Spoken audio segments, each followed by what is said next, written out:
And I'm Connor. And we're Friend Stream Sports, and we're back again for another big week of streaming extraordinaire. Connor, we got some great things to talk about today. We're going to spend some time talking about our normal sports topic, State of the Shield.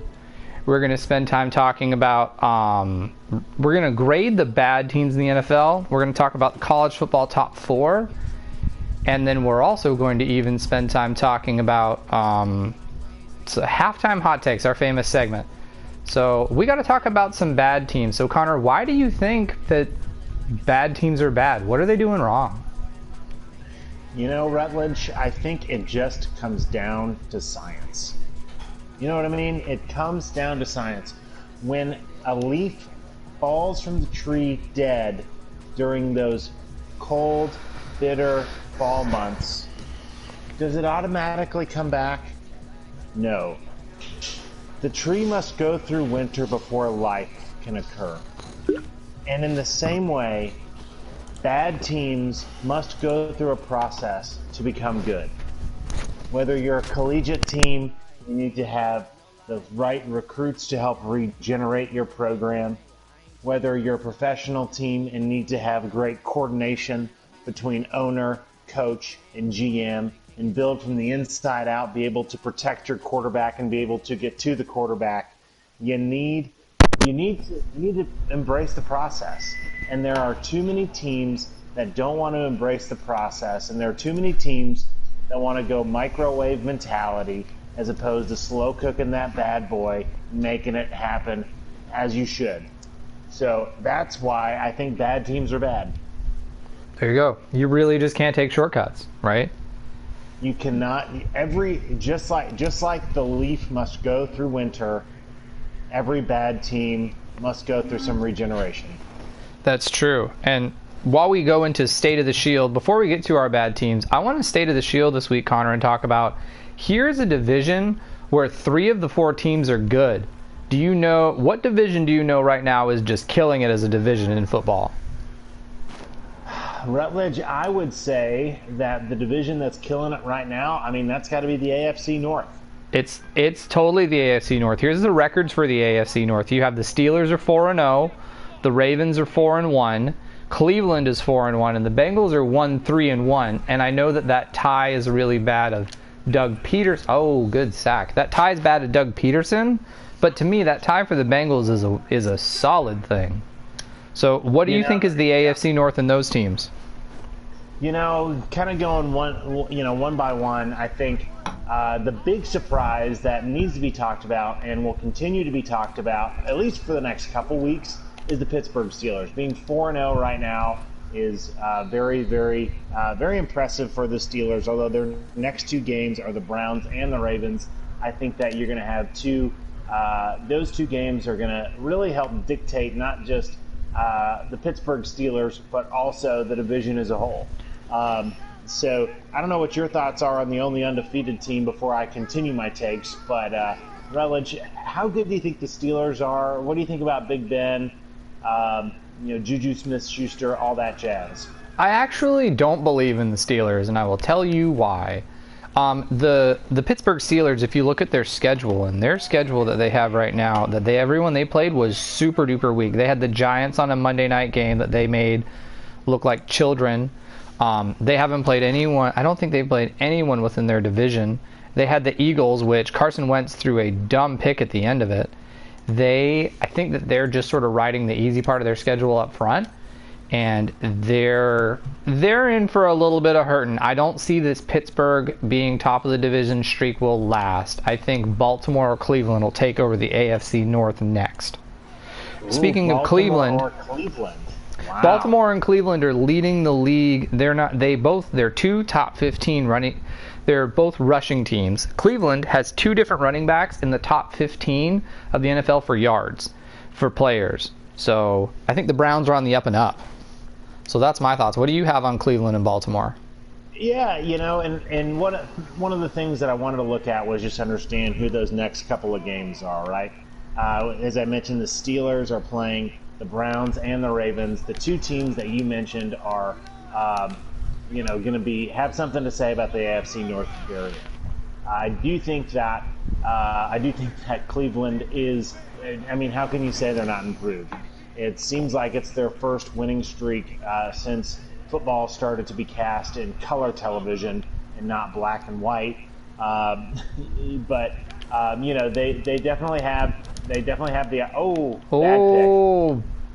Huge That's pick Kirk for the Cousins throwback. right there. There you go. I can't wait to talk about Kirk Cousins here momentarily. But you know, with the Bengals only loss being, or not the Bengals, pardon me, with the Browns only loss being to the Ravens, although it was a pretty big thumping. I mean, the Ravens are, you know, they're a good team, and one of the things that I like to talk about is good teams do what good teams do, and that's win and cover. That is beat not as good teams pretty handily. So although I think that the Browns are a much improved team, I do think that you just scored all over my face.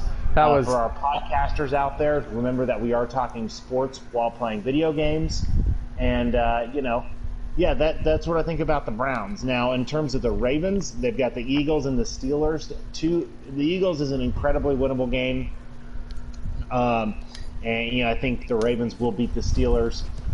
You know, they've got just you know, not only are they better than both of those teams, but they have the opportunity to play from that lead. The thing that, you know, we've kind of knocked the Ravens on ever since Lamar Jackson got their quarterback is that he cannot hold a lead, or not come back. He only holds leads. My apologies. So, you know, these next 2 weeks are going to be real critical for the division, and I think after these next 2 weeks, both of these teams are going to they're going to be you know, the division standings are going to look a little different. Who do you have you think is going to come out of this stretch and going to be leading the division, and like when we talk about them maybe in 3 weeks from now? If you could pick one team, no reasons, shout it out, gut instinct, what team? You know, pick integrity. Nick Wright would be proud of me with my pick integrity. You know, I say for sure the Baltimore Ravens are going to finish out this little stretch, be 6-1, will have beaten the Steelers, you know, and be in first place in the division. What do you think, Rutledge? I'm taking the Browns. I'm going bold up on Cleveland. I think they look better this year. I think they've got a good running back, stable back there. I think that they're moving in the right direction. Plus, their schedule is going to do them some favors to make them look better. So, I've got the Browns coming ahead. I know, because when I pulled the record, I was honestly, you know, I was surprised at the Browns. They're on a 4-game winning streak. No one thought the Browns. We didn't even acknowledge the Browns at the beginning of the season. What do you think about the potential of Baker Mayfield just maybe feeling himself a little too much, right? You know, they've been running the ball very effectively, as you pointed out. I mean, do you think that Baker Mayfield could stay within the scheme and stay within the system? I think so. I think he got Kendrick Lamar last year, and he had to sit down and be humble, and he had to sort of get better at the football piece, because, you know, as shown in the Big 12, you can be a stud in the. Look at him go. You can be, as he saw in the Big 12 in Oklahoma, you can be a stud against nobody and look amazing. And I think that he's calmed down this year, but I think they realize they need to run the ball, and their two backs are just tearing it up. Isn't that interesting? The NFL the past couple of years has felt like such a pass-heavy, pass-happy league, but the teams that are really doing well are those running teams. Right. And you got to at least have balance, right? But, you know, especially in this division, the top, you know, the Steelers do throw the ball 100%, but 2 out of the top 3 teams in this division are running teams. Mm-hmm. I agree with you. So, when I pulled stats and numbers this week to look at that, I had to you had to just plow through in order to find what passing yards they had. But rushing yards, they're up there. So they're no Dalvin Cook, but of course he's not doing that well right now. Stats and numbers brought to you by Google. By Google. Maybe Google could be one of our sponsors. I mean, I like. One of our sponsors? I'll take 2 sponsors. I'll take Starbucks and Google. You can just have that Google money. That's fine. I'll take that Google money all day. So, Connor, I want us to now segue into our next topic, which we're excited about. These are grading our bad teams. So for our viewers at home, whether you're watching us on YouTube, live on Twitch on Thursdays at 8, you're listening to our podcast on your favorite podcast platforms, wherever you're digesting us in, we are going to go through the different teams that have won at least one game or less in no particular order, and give them a letter grade like you get in grade school about what their potential future is of going forward. And we're going to start with the Atlanta Falcons. So Connor, take us through your grade on the Falcons. Take about 30 seconds since we have a lot of teams, and I'll take 30 seconds, if not less. The Falcons playing here tonight. Well, I think if they wouldn't be on this list if they were playing tonight as they were, on this video game. Falcons, F. We're starting out hot with the F. F stands for facilities have shut down. They fired their coach. They have an old and expensive quarterback. I think that although Matt Ryan is the best quarterback in the bad teams, that's like being the world's tallest midget.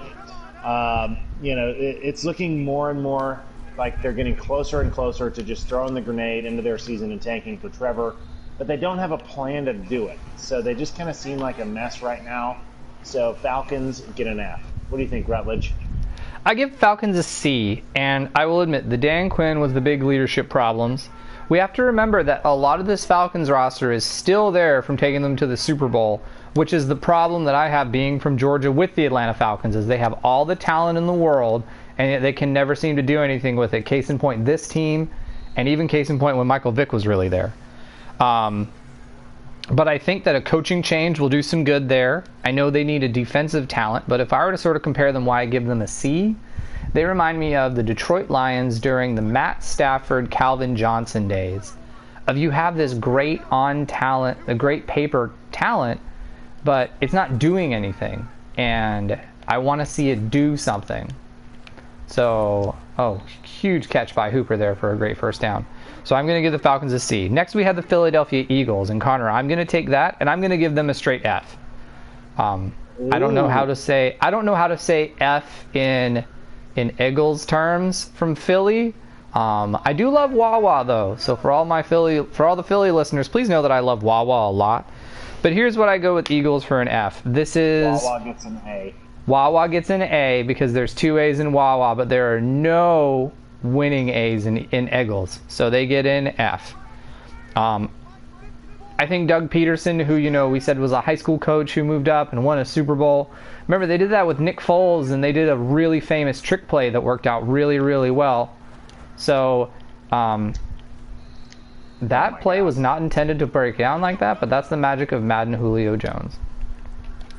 They did a trick play to win the Super Bowl, but this is not that Super Bowl team. If you watch the Saints film from the Steelers film, they lost the game against the Steelers this week because Carson Wentz threw a pick into double coverage where it was a cover 2 and both safeties came up to cover the deep receiver.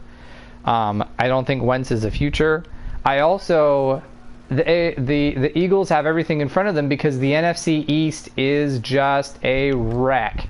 Now with Dak Prescott's leg broken, maybe they win a couple division games. But they're in a very winnable division, a very easy way to do it, and yet they just can't seem to make it work. So I give them an F. What do you give them? Wow, Rutledge, that we are in very much disagreement on that. I gave the Eagles a B+. I do think that Carson Wentz can play. He's still this. You're talking about the Falcons being most of the same team. That got to the Super Bowl. Carson Wentz is, I think deep down, I think he's still the same guy that spent 13 weeks just crushing opponents, like I'm getting crushed right now by you and Madden. I think what happened was they got a little bit full of themselves after they won the Super Bowl and are still eating some humble pie. But I think what they do have going for them is that they are in a very, very winnable division. When they did win the Super Bowl, they did have, they had a lot of players in a lot of different places and could overcome a lot. This is more, we're talking futures, but I'm talking futures in the Eagles' case in terms of the B+, in terms of being able to turn this season around, get the nail on the head in terms of it being a very, very, very, very winnable division, especially now that Dak Prescott is out. and Eagles get a B plus, and maybe you and I put a little friendly wager on that. Maybe we revisit this and see what we can do to put our money where our mouth is, so to speak. Right. I think it's definitely the loser has to shave the winner's chest. I'll put a wager down on it right now that the Eagles are all of a sudden sunk. But we'll follow up on the segment later. Next, we have the Washington football team. What grade do you give the Washington football team, Connor? I give the Washington football team a D. D, not for dominant, but D for really, really bad. The only reason why Washington's not an F is I keep on being told that Ron Rivera is a really good coach. I say that specifically. He did have some good years in Carolina. He did kind of grow into having a good aura around him. He seems like he's got the respect in the locker room, but they don't have any direction at quarterback. It was awesome to see Alex Smith come in. But even then, Alex Smith was getting just absolutely crushed. He got hit six times, this past week, and just they don't have much of a direction, and just another really bad team in this division. So that's what I think about Washington. What do you think about Washington, Rutledge? I give them an F. I'm staying on the F train here. First of all, I agree with you though. Sidebar. We at Friends Stream Sports are very happy for Alex Smith. What a story, what a recovery. I hope he wins Comeback Player of the Year. Mm-hmm. Just because of the journey he had to go through. And I know his wife was very nervous watching him play during the game. But you're right, he got pancaked. Dwayne Haskins' stats, he's the worst quarterback in the NFL. Their publicity is a mess. Everything is a mess. I know everything they do is just number 32. They're just the worst team right now. Ron Rivera took Cam Newton and some good receivers and, Luke Kuechly to the Super Bowl. But once all that sort of started to fall out in Carolina, they fell apart, and now he's at Washington. So I don't see it, and I think they have a long way to go. Rutledge, to push back, what do you think about, maybe not this season, but being in a position to upgrade in a lot of positions? Maybe they like their quarterback position. Maybe they end up liking Dwayne Haskins and being able to really turn it around and be competitive next year. Even then, I'm still going to give them an F. I think next year competitive is they win like 4 games instead of 1 or 2. Right? I see them struggling through the rest of the year. Now the Cowboys injury may give them another win, but I really think they have a long way to go. When you watch them on the field, there's just some type of and they've been struggling for years now, so this isn't new, but there's just some weird parity about football teams that really frustrates. Oh no.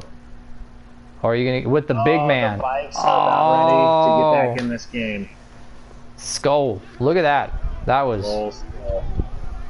But I know we've spent a lot of time talking about the first couple teams here. Shall we try to keep working through it?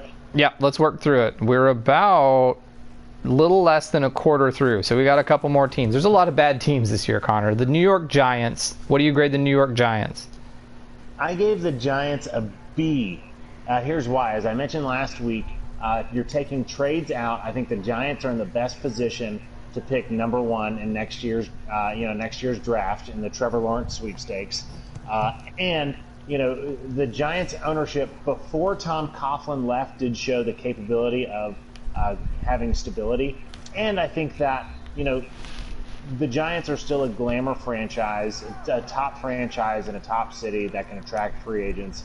This year is not going to be good, but I think that they have the capability of really turning it around next year in a hurry.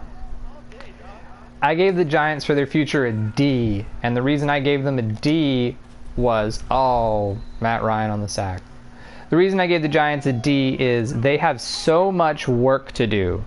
Saquon Barkley's hurt. I think hopefully he makes a good comeback and is exactly where he was and didn't take too hard of a bump. But right now, what they have is just not working. They're putting up just 26 points a game. Daniel Jones is leading the team right now in rushing and passing. When your quarterback is leading both, that means he's running for his life and he has to throw the ball, and he's the only one that throws the ball. So I think even if I don't think Trevor Lawrence is the answer for them, I think they have a lot more pieces to bring in order to sort of make it work. So I give them a D for their future for next year. They'll get better than Washington sooner, but they have a long way to go. Next on our list is the Detroit Lions. I'm going to give the Lions a B rating, and here's why I give the Lions a B rating. They have an offense that just might need some pieces. They managed to not turn the ball over now, which is something that you can't get out of when your quarterback panics. I think they just need their defense needs some pieces to just stop some scores, but I think they're super close to. Why am I 3rd and 32? This is horrible. I think they're super close to sort of plugging in a couple pieces, maybe in some offseason, maybe some other talent, and going from there to make some improvements. What grade do you have for the Lions? Lions, I went C minus. Okay. I want this team to be good. I always want important games on Thanksgiving Sunday. Their next 2 games are very winnable against the Jags and the Falcons. I think that there still is a chance to turn around this year.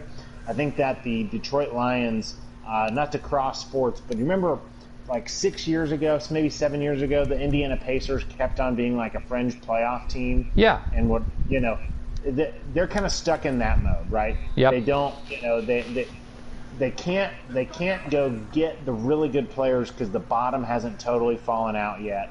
But they just don't have it all together enough to really make deep runs in that division, even though it's not the strongest division. Green Bay's doing things. So Vikings C minus, or Lions C minus, which brings us to the Vikes. What do you think about the Vikings, Rutledge? For the Vikings' future, I give them an A. I think a lot of it's on the legs of Dalvin Cook. I know you've been trying to run him a lot, but the Vikings, they lost Stephon Diggs, so there's a little bit of offensive adjustments. We didn't have a preseason, so I'll forgive them. Kirk Cousins, I like Kirk Cousins. I know he got a lot of slander in Washington, but they just have to clean up their passing ability. And like Skull, let's go. You just have to maybe draft someone in the draft that just plugs in some young talent to just fall in. But I think they have an identity. I think they have some pieces. The miracle in Minneapolis was not that far off. So this team has been on the fringe for a couple years. I think they just need to add in a couple things and they'll kill it. What do you got? I am a Kirk Cousins homer, make no doubt about it. Kirk Cousins is the best quarterback that I never see him do good things. I think that over time that can only weigh on a franchise. Is Dalvin Cook an absolute stud? Yes. Do running backs have shelf lives? Yes. But with that, I do give the Vikings a B minus. I think that, yes, they are a few pieces away, but I think with the Vikings, their biggest thing is really just more their mentality. They've got to come out and be ready to, they've got to exercise some demons, and they got to have Kirk Cousins do that. And I hope he's ready to do it, but he might not be. So, B minus in terms of this. Okay. So what do you think about the Jets, Rutledge? Straight up F. They need to blow it up and reboot and start it over. Jets are a mess. I never liked the Sam Darnold pick. They got rid of Jamal Adams. They got rid of Le'Veon Bell. They still obviously have to pay Le'Veon Bell because it's the middle of the season for his contract going away. But I think to bring Trevor Lawrence into there, he's going to be like Eli Manning and wanting to be traded because that's just not a situation. They're only putting up 15 points a game right now. There's no way you go from just 15 points a game to a playoff team in a year being like that. So I give them an F. They have a long way to go. Yep, Jets total F minus. They are 100% F minus.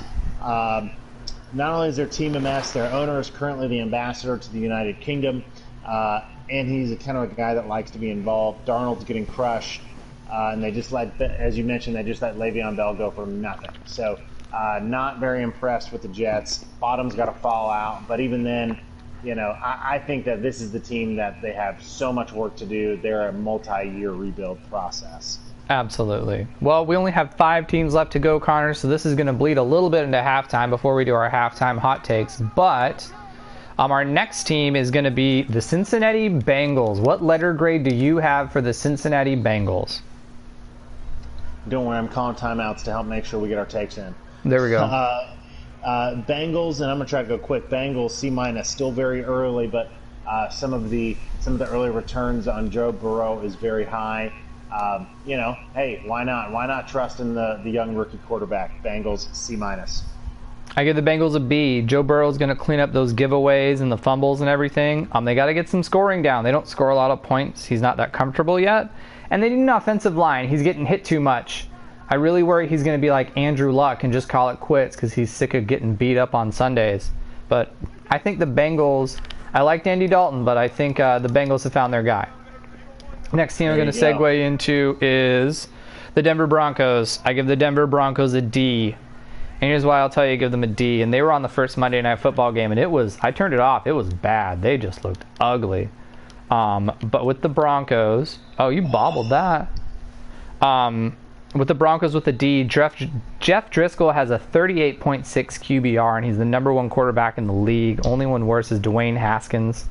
I think John Elway needs to go as president of football operations. I think that everyone's trying to believe if he's there, they'll do well, and it's not working.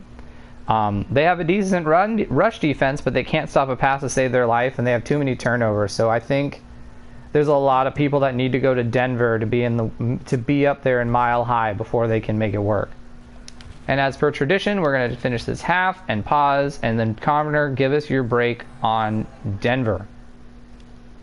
Yes, Broncos. I wrote B+, stands for Bradley Chubb and the other beasts on defense. If they played in a worse division, they would have a higher grade, but they kind of feel like, as I mentioned with the Lions to me, in terms of just being too good to get high draft picks, but not good enough and not institutionally and structurally sound enough to really make a ton of runs. And the Raiders are only going to get better. They still play with the Chiefs, and we still have to talk about the Chargers. So Broncos B+. They're in a pretty good position, but they've got a lot to overcome, I think, just with the other teams in their division. Yeah, speaking of the Chargers, I give the Chargers an A. While they're 1-4, they're looking great. Justin Herbert is slotting in and it's going to be a stud. He rocks that thing. He throws the ball all over the place, especially against the Saints. Their defense, of course, has some injuries, which I know you have a good take on, but I think they have a lot of pieces in the right place that with some time, they're going to really make a run through that division. They even played the Chiefs close, so they're not that far. What do you have for the Chargers? Chargers A-. When healthy, this defense can absolutely play lights out. Shout out to Derwin James. He is an absolute stud. But as a former offensive coordinator from the mighty Wheaton College Thunder said, your best plays only work when your best players are out there on the field. No Bradley Chubb still. I believe Nick Bosa is still hurt. Derwin James is out. So the defense is not just they don't have the players because they're hurt. Herbert is he's really coming in. He's looking good, looking like he can ball out. Great uniforms. And they're playing in an area that can attract free agents. Everyone loves to go to Southern California. I think that the LA Chargers are in a great position to, maybe not this year, but really become a force to be reckoned with in the AFC. I agree with you. I think they will be the team. They'll be one of those teams that does really, really well until they have to pay Justin Herbert. I think once they get there, that's where they'll kind of struggle. They'll have to spend their money elsewhere, and then when they pay him, we'll see how they rebound. Yep. Moving on, we got the Texans. Texans, I have a B. Obviously, Bill O'Brien's gone. They are in rebuild time. It's a very apparent rebuild time. They have Deshaun Watson, who I think is your keeper quarterback. You don't need to get rid of him. They have a top 10 passing game right now in the league, even with all the controversy, even with everything going on, but they don't run the ball very well. I will say that I'm going to go bold here and said it's time for the defense to have a new identity besides J.J. Watt, because having a J.J. Watt can slow down your rush defense, but if your team you're playing against you has great pass protection, he's just one piece in the puzzle. And I think they need to shift up their defensive focus get some speed to the ball and attack the ball a little better, but I think that the Texans are in a decent position to make some moves. What do you have for the Texans? Texans A minus. They got, it would be an F if they still had Bill O'Brien. Deshaun Watson can absolutely ball. They are set at the quarterback position. It's not like they have a lot of bad players on that roster. It's been a lot of play calling and a lot of just boneheadedness and poor leadership from the head coaching position. Sorry, Bill O'Brien. I know being a head coach is hard, but you signed up for it. And now they're in the position where they can go. They've already paid Deshaun Watson. They know what his contract's going to be. They can go slot in veterans. They can go get young players, and they can build. So I think the Texans have the best chance for the fastest turnaround. Okay, so, which leads us to our last team here. We got to talk about the Jags. The Jags. There's so many bad teams. I know. The Jags. What grade do you have for the Jags, Connor? You go first. Jags, I went B+. They're rated this high because they seem to have a plan to get a top draft pick. I'm putting a lot of emphasis on having a plan. Here's a preview to halftime hot takes. This is a halftime heating up take. We put the pan on the oven and turn the oven on, but it's not ready for the oil to go in yet. Yes, Gardner Minshew is the new Ryan Fitzpatrick. Ooh. Even it rolls off the tongue, right? Where he had the Fitz magic and he came in and could be a good backup and start some games. I think Minshew mania is going to make many stops on his NFL long tour, but they're buying their time to go get Trevor Lawrence. But they have a plan, so B+ for the Jags. See, I graded them lower, but I like Minshew. I think Minshew is the answer. I like Minshew in the sense that if you think about it, he came out of Mike Leach's system in Washington State to throw his jorts on his handlebar mustache and go to Jacksonville, which is a city like Duval is such a massive county in place. I think he is a part answer there. I think they need to tidy up their running game, and I think they need to do some better to get some talent. That they've always had problem bringing in good talent. Look at how Jalen Ramsey left. He wasn't happy there. And they've always had sort of no-name guys that have become studs in the NFL. But they just walked away from Leonard Fournette, which is a big thing for them. That being said, as much as I like them, I give them a C. I think, and C, let's see what happens. If they, so you're right, they do look like they could go out there and get Trevor Lawrence. But on the other side, and I think he would like going to Jacksonville, but on the other side of that, if they don't get Trevor Lawrence, I want to see where they kind of go with this. They're kind of like when they had Blake Bortles. They have a quarterback, he can kind of do something, he can make some moves. Gardner Minshew's got good stats, but where are we really going? So we'll see with that. So that's all of our bad teams and all of our grades. At the end of the day, Connor, if you were to slot in and you were to be a head coach next year, which bad team would you want to be the NFL head coach for as our halftime hot take? Oh, halftime hot take. It's time for the world-famous halftime hot take. Yes. Which bad team out of what we talked about would I coach next year? I'd coach the Chargers. Good position with Justin Herbert to last a long time. I'd move to Southern California. Being an NFL head coach, I know it's expensive to live in Southern California, but I'd get paid enough to be able to live there and have a good time. I would paint my whole world powder blue and yellow. Never underestimate the power of a good color combination. All Chargers, baby. What about you, Rutledge? Oh, man. I know in our pre-show I said one thing, but I am also going the Chargers. Justin Herbert has just seemed like he's locked in. It just feels, they look like different football than when the Phillip Rivers Chargers. And I think I would go and just try to run that thing, running really fast sort of look football. Also, to quote a solid Marvel movie, Iron Man 2, thinking of the Kansas City Chiefs, if you make God bleed, the Sharks will come. So Kansas City is showing a little bit of they're like everybody else this year now. They're not completely dominating the world. While they should have, since they paid everyone. So I think that would be a good division to be in. I think that'd be a good location. That stadium is cool. I think everything slots in there. So we're both on the Chargers. Looks like you and I are going to see each other in the interview room. Nice. Well, we have left our viewers hanging out long enough. Shall we get back to playing and get on to our second half topics? Second half topics, and it's time to talk about college football. Connor, have you noticed something weird about every time we pick number 4, what happens to the number 4 every single week? Well, Rutledge, this is our Mike Greenberg sponsored Kiss of Death that we've given.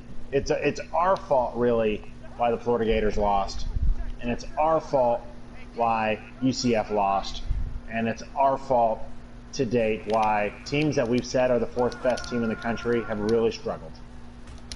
Right? It's been incredible to see what sort of happens. I want to talk about the top 6 teams right now in the country before we really dive into who we think number 4 will be now. But as we have going on right now, our teams that are the top 6 is Clemson, and this is the AP poll for everyone out there.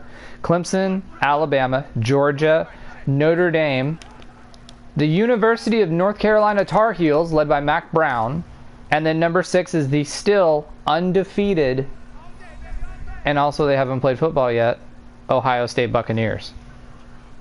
You mean Buckeyes? Or Buckeyes, thank you. The Tom Brady-led Buccaneers of Ohio State. They have really, oh man, like, I guess Buck on. They would, if there was the Tom Brady, if there was the Buccaneers of Ohio State, they would serve Buckeyes, but they would have pirate flags in them, right? Oh, yeah. Like right where they would go. And you would steal them. At UNC, there's a great craft brewery called Topo. There's a ton of craft breweries all in that area. Last time I was in Chapel Hill, I went to this place called Topo. A lot of great brews there. Shout out to Topo. You can be our sponsor. But yeah. Did you have a better time at Topo than you did at the Golden Corral in Green Bay, Wisconsin? Ooh, I think that the Golden Corral in Green Bay, Wisconsin was such a magically special place. I mean, you can't beat that. But Topo was still pretty sweet. It sounds cool. I have heard many good things about the beer state that is North Carolina and all of its majesty. So, are you going in? Oh, he's going in. Howdy. Oh, man, we're a tie game now as we go into continuing to talk to our college football top 4. So, I want to take some time, Connor, before we dive into our top 4s, since we talk so much pro football, and I just want to sort of sit back, relax, and we're both college football junkies, and talk about what is your favorite month of college football? Like, what do you like the most about it? Ooh. Oh, almost a double doink. By the way, the FriendStream Sports sponsored Connor misses PATs. One every episode in the third quarter. At least one every episode. I would say, in terms of being a player of college football, December is a ton of fun because I played in Division III. And if you're playing in December, that means that your team is good. So it was fun to play in December and play in big games in December. But I think just to answer this question as a college football fan, my favorite months of college football are November, and really you got the rivalry weekend. You got Matt Ryan running for his life right there. You got that one day. I mean, really, it's kind of like Christmas Day. You got Florida State, Florida, Clemson, South Carolina, Georgia, Georgia Tech.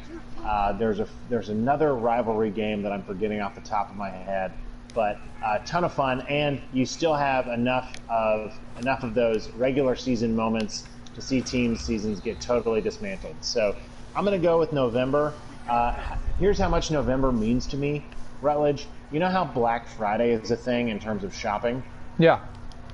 I didn't know, I only referred to the days after Thanksgiving as rivalry weekend in college football. I didn't know Black Friday was a thing until I got to college, because that's all I cared about was rivalry weekend. So yeah, November is my month. What about you? You slammed that November take just like Matt Ryan got slammed to the ground. That was incredible. My favorite college football month, as I think about it as a fan, is, well, you know, and this is me from the perspective of someone who's from the South, where college football is like, that's the event, and where you want it to start in July. My favorite month, oh, we're getting a little frisky there. My favorite month for college football is October. And here's why I'm going to sort of go with October. October is when, that's when it's really fun to watch College Game Day and get up at 9 a.m. to watch ESPN for 3 hours. Because October is when the season really starts to shake up. That's when the storylines evolve. That's when who's good and who's not is going to come into play. Even now, the reason we're struggling this year is because of Julio Jones is just an incredible video game machine to have. But even now, as we look at it, not all teams are playing in October, so as you and I sit in pre-show meetings and talk about it, it feels like something's missing. Because this is usually the time where, you know, like, Purdue beat Ohio State a couple years ago in October. And I think it was like that Texas A&M win of Johnny Manziel versus Alabama. That was in October. I believe it was in October. October's the month where college football just turns into sort of mayhem. We think of mayhem as March Madness, but that's just because that's the magic of the tournament and one basketball game in basketball. This is where, you know, September, yeah, you've got kickoff weekend, but then after kickoff weekend, everyone's playing FCS opponents. November, I do love rivalry weekend, but I will say last year I went to the Florida State game in Gainesville, and we had a good time. But Florida State was super down by the end of the season. So with Florida State super down, the rivalry loses its magic because it's not this intense contest that you want it to be. December, we'll get into December when we talk about another game in a minute. But I just think it's October. Plus that's when like the hoodies can come out. That's when the weather's nice. October's the month. October is the month. That's for sure. October. It's kind of like the dog days of fall, right? July in baseball is the dog days of summer. Football, October's the dog days of fall, and that's really the separator month from the elite teams and the contenders and pretenders really get separated in October. That's for sure. Exactly. So as we go ahead. I was going to ask you. So you mentioned December, not to tip your take here, but. Let's talk some December football. Why should I care about December football in the regular season, non-conference championship December football? So December football, first of all, we should all care about December. We all care about December football because that's when the college football playoff gets determined. Championship Saturday, but that happens in the first week of December. You and I have read in both an amazing... Oh, what just happened? You and I both read an amazing book called Season of Saturdays, which is by a man named Michael Weinrib, which talks about the traditions of college football and the glory to it. And if there's one tradition that exists in December, it's the Army-Navy game. And the Army-Navy game, while, we have changed how we digest it because it doesn't bring out the professionals like it did back in Roger Staubach's day, it's still a very important game, but I feel like we don't absorb it enough. Connor, why do you think the Army-Navy game gets neglected? Army-Navy game, I think it's a tougher watch than it used to be because it needs to be a spectator sport. You're a big NASCAR fan, Rutledge. We talked about this in our pre-show meeting. We need, Army-Navy would be so much more fun if more fans could see it. If just... you just went into a lottery and you were able to get some Army-Navy tickets. I think that is why I think there's magic that the TV just misses. So many times the TV is the best seat in the house, but the TV cannot capture magic. And I think that there's some magic in Army-Navy, and I think that that's a really special game. And yet again, it probably has lost its luster. Even though, now both of those teams are kind of borderline bowl teams, or maybe with some 10-win teams, things like that. But, it's more of those kind of, quote, tradition type games that you just need to be there for the magic. I agree with you. I had when I was in college, Georgia Southern played Navy, and my friends in band went up to Annapolis, and they went to the stadium, and they got in the stands, and all the cadets came out on the field, and the announcer says something, and they just sort of yell out really loud, you know, like, "Go Navy," right? And my friend's sitting there, and he's like, "All right, I'm going to cheer real hard for the boys today. It's about to go down. You guys don't know who you just invited up."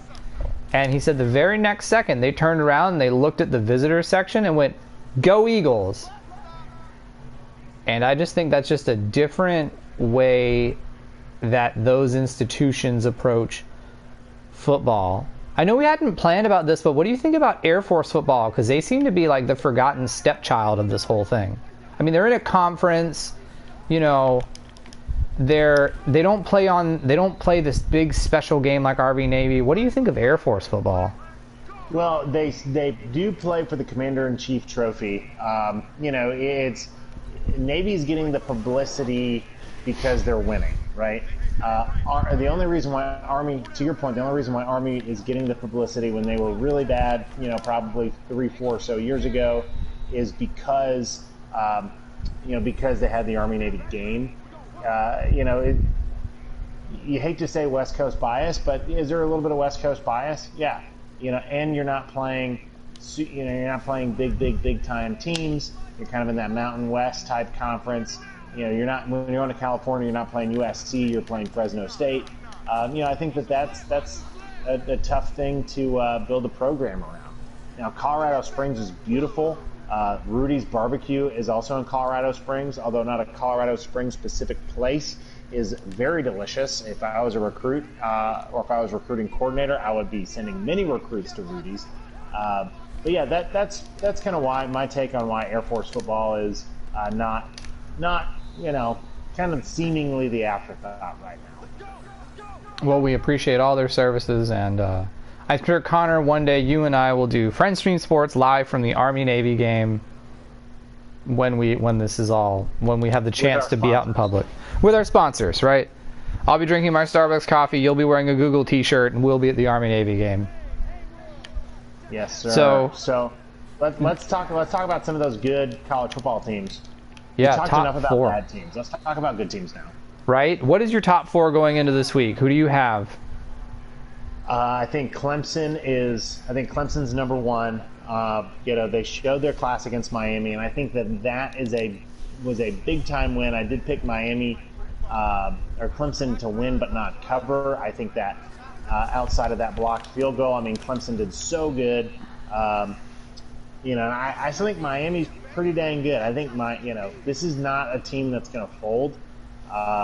So Clemson number 1, Alabama number 2. You know, I think that we're going to learn a lot about Alabama this week. My take is that Alabama, you're not going to see a too incredibly different Alabama team than in previous weeks, because if there's one thing, you know, Nick Saban is really good at a lot of things. One of the things he's really good at is grooming assistants to be head coach. Although he's never had to make a head, you know, do what, you know, he's never got COVID before. But I think that there are always coordinators in the woodworks ready to do what they need to do. So I think that Alabama's going to come out and they're going to look pretty similar to what we've seen so far this season. And then Georgia, number 3 this week. It's not really a kiss of death type situation. Georgia being number 3.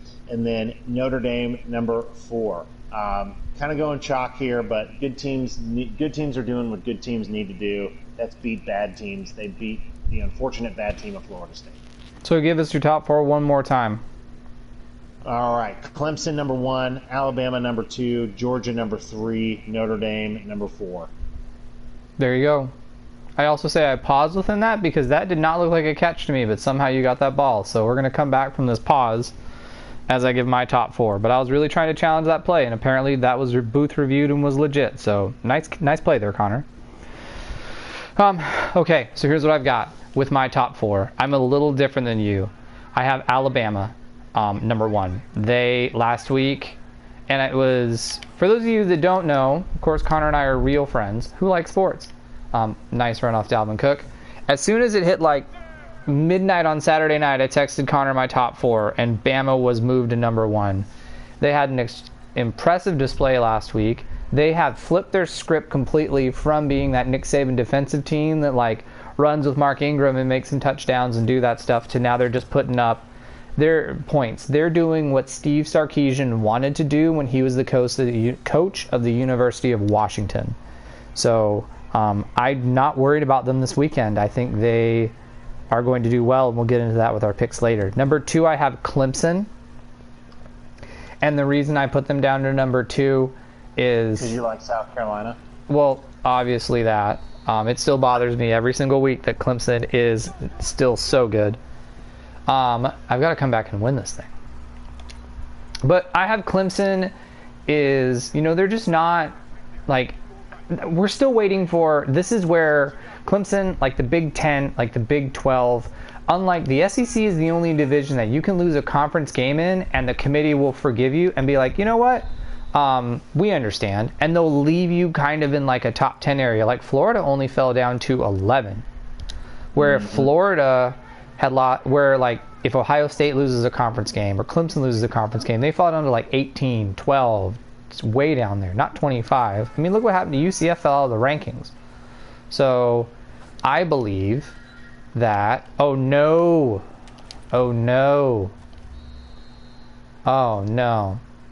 for our podcast listeners out there, Rutledge did the anti-Matty Ice and just threw a very costly interception. Yes, for our podcast listeners. By the way, you can find us, like we said, on French Stream Sports on Twitch, YouTube, and podcasts. So Clemson, I'm waiting for them to sort of like lose to somebody. Number 3, I have Georgia. They are an incredible defense. I don't believe in their quarterback. But, of course, like you said, this week we're going to find out who is who when they play Georgia and Bama. And then number 4, I have the University of North Carolina Tar Heels. And I'll tell you, whoa is right. I did some digging here. You've never even been to Topo.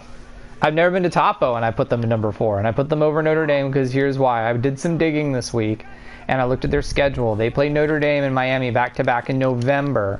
So November is going to be rough for them. They don't play Clemson, but they're a top 10 passing yards team, and their stats on their passing is actually they do better than Clemson does with moving the ball.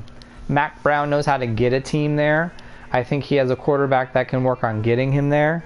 They showed some flash in the pan improvements last year, but I think that UNC has a possibility to go there. Now that's my number 4 kiss of death, so I wish you the best of luck this week, but mine is Bama, Clemson, UGA, and North Carolina. Beautiful, beautiful. Rutledge, as we close this game out here, talk to me. I mean, what do you think about Oklahoma State? There's a team in the top 10 that just looks a little funky, and it's Oklahoma State. I want to say something that doesn't look funky. Daniel Mogg is able to drop us a comment. Daniel Mogg, we say hello. Thank you for coming back for the 3rd week in a row. You are our most frequent viewer. Daniel Mogg, you can get some merch. I will send you some merch. I have a nice jock and strap that I can send you if you want it. And you just got back in this game. We just got back in this game. Here we go. Okay, so Oklahoma State really got to kind of observe and see what they're going to do. I don't know yet. Once again, it's the Big 12. Are they going to be able to pull it off? I'm not sure. But I don't think I've seen enough Oklahoma State to believe in them. Could they do it? Sure. But will the